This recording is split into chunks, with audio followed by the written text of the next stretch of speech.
नमस्कार, मी वर्षा आणि माझ्या एका नवीन मराठी ब्लॉग चॅनलमध्ये तुम्हा सर्वांचं अगदी मनापासून स्वागत। तर मी सकाळीच स्वयंपाकाच्या आधीच देवांची पूजा करून घेतली होती, कारण एकदा स्वयंपाकाला लागली की मग देवपूजा तशीच राहून जाते। त्यामुळे फक्त नैवेद्य ठेवायचं बाकी होता, कारण स्वयंपाक व्हायचा होता। त्यामुळे आता स्वयंपाक झाला होता, तर पितरांसाठी पण पात्र वाढून घेतले आणि देवाला पण नैवेद्य छान काढून घेतला। रस, भात, वरण, पोळी, कढी, भाजी हा सगळं नैवेद्य काढून घेतला। आणि आता मला करायची होती अक्षय पात्राची आणि अक्षय कलशाची पूजा। तर त्यासाठी मी पितळेचं छोटं भांडं घेतलं आहे आणि हे भांडं माझं नवीनच आहे। मी वाणासाठी घेतले होते तीळ संक्रांतीमध्ये, तर ते काय मी उपयोगात आणलं नव्हतं। हे भांडं 2 भांडे घेतले होते मी, तर एक काढलं होतं देव धुवायसाठी आणि एक तसंच ठेवून होतं। तर त्यामुळे मग हेच पात्र मी छान स्वच्छ घासून टाकलं आणि त्याच्यावर कुंकवाने स्वास्तिक काढून घ्यायचं छान, आणि दोन्ही साईडने 2-2 रेषा मारायच्या आणि मधामध्ये ठिपके द्यायची स्वस्तिकच्या। आणि त्यानंतर त्या भांड्यामध्ये थोड्याशा अक्षिदा टाकायच्या आणि त्यानंतर त्यामध्ये खडे मीठ म्हणजे ठोकळ मीठ जे असते ते टाकायचं। त्यावर थोडीशी हळद टाकायची बारीकवाली, आणि नंतर मग त्यावर हळकुंड ठेवायचे 5, 7 किंवा 9, 11 या पद्धतीने हळकुंड ठेवायचे। आणि त्यावर मग आपली सोन्याची कोणतीही वस्तू चालेल।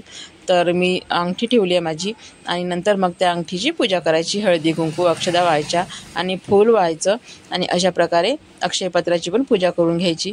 आणि हे मग आता उचलून देवाजवळ ठेवायचं। आणि ही पूजा झाल्यानंतर मग अक्षय कलशाची पूजा करायची। तर अक्षय कलशासाठी मातीचं भांडं पाहिजे। त्यासाठी माझ्याकडे नवीनच होतं ते मातीचं छोटं मडकं होतं, पूजेसाठी मी आणलं होतं आधीच। तर बघा, या पद्धतीने आता ही पहिली पूजा झाली। आणि आता दुसरी पूजा करणार आहे ती या छोट्या भांड्याची, मातीच्या भांड्याची। तर छोटा गडव्याच्याच आकाराचं होतं हे मडकं छोटं, आणि याला पण आता कुंकवाने स्वस्तिक काढून घ्यायची। आणि त्यानंतर मग दोन्ही साईडने 2-2 रेषा मारायच्या, आणि आपण नॉर्मल स्वस्तिक काढतो तसंच काढायचं, आणि याची पण पूजा करून घ्यायची। आता स्वास्तिक काढून घेत आहे, आणि मातीच्या भांड्यावर स्वास्तिक काढताना वाटीमध्ये कुंकू घेऊन भिजवून नंतरच काढावं, कारण मातीला कसं पाणी हे जास्त जिरते त्यामुळे। तर मी काही वाटीमध्ये कुंकू घेतला नाही आणि हातानंच पाण्यामध्ये बोट बुडवून ते कुंकू भिजवत गेली, परंतु ते लवकरच पाणी जिरून जायचं। परंतु वाटीमध्ये कुंकू भिजवूनच स्वास्तिक काढावं लागते। तर अशा पद्धतीने आता स्वास्तिक काढून घेतलं आहे, आणि त्यानंतर मग मडक्यामध्ये मग हळद कुंकू अक्षदा टाकून याची पण पूजा करायची अंदर। आणि त्यानंतर मग त्यामध्ये पिवळा कपडा टाकायचा। तर त्यासाठी मी मार्केटमधून जो छोटा ब्लाऊज पीस मिळतो तो ब्लाऊज पीसचा कापड आणला होता, आणि तोच मग आता त्याच्यामध्ये मी टाकणार आहे। अशा प्रकारे हळद कुंकू लावून पूजा करून घ्यायची, फूल टाकायचं, अक्षदा टाकायच्या, आणि त्यानंतर मग त्यामध्ये तो जो पिवळा कपडा आहे तो पूर्ण आतमध्ये गेला पाहिजे या पद्धतीने टाकून घ्यायचा। तर हा आहे पिवळा कपडा, आणि आता याला मी 4 पदरी करून घेतला आहे, कारण कापायचं म्हटलं तर कापून पण काही उपयोगात येणार नाही, म्हणून मग मी 4 पदर करून टाकले आणि अंदरपर्यंत तो कपडा टाकून घेतला। आणि अशा पद्धतीने आता हा कपडा टाकल्यानंतर यामध्ये मग आपल्या इच्छेनुसार आपल्याला जेवढे पैसे त्यामध्ये ठेवायचे आहे तेवढे पैसे ठेवायचे। तर मी आता याच्यामध्ये पैसे ठेवले, आणि नंतर मग हा पण कलश देवघरासमोरच ठेवायचा। आणि ही पूजा करायच्या आधी पहिले देवाची पूर्णपणे पूजा करून घ्यायची, फक्त आरती करायची ठेवायची।